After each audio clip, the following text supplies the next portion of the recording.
আজি নিশ্চিতভাৱে আমি ক'ব পাৰোঁ যে অসমৰ আটাইকেইটা ধৰ্মীয় সংখ্যালঘু বা মুছলমান লোকে ভোট দি জিকাব পৰা সিট নিশ্চিতভাৱে কংগ্ৰেছ দলে লাভ কৰিছে, তাত কোনো সন্দেহ নাই।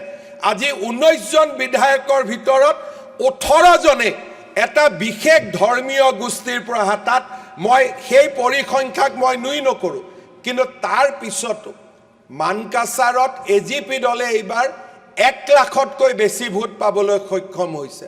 বিপিএফেও পৰ্বতজৰাত বিজয়ৰ পৰা মাত্ৰ অকণমান ভোটৰ পৰা বঞ্চিত হৈ আছে।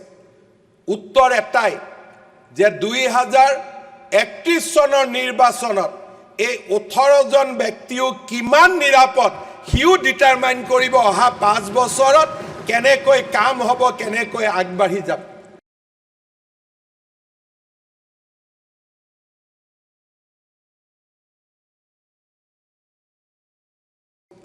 আজি নিশ্চিতভাৱে আমি ক'ব পাৰোঁ যে অসমৰ আটাইকেইটা ধৰ্মীয় সংখ্যালঘু বা মুছলমান লোকে ভোট দি জিকাব পৰা সিট নিশ্চিতভাৱে কংগ্ৰেছ দলে লাভ কৰিছে, তাত কোনো সন্দেহ নাই।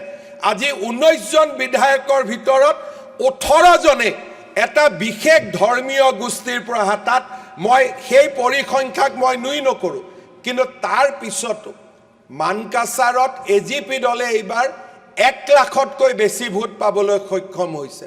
বিপিএফেও পৰ্বতজৰাত বিজয়ৰ পৰা মাত্ৰ অকণমান ভোটৰ পৰা বঞ্চিত হৈ আছে। উত্তৰ এটাই যে 2031 চনৰ নিৰ্বাচনত এই 18 জন ব্যক্তিও কিমান নিৰাপদ সিও ডিটাৰমাইন কৰিব অহা 5 বছৰত কেনেকৈ কাম হ'ব, কেনেকৈ আগবাঢ়ি যাব।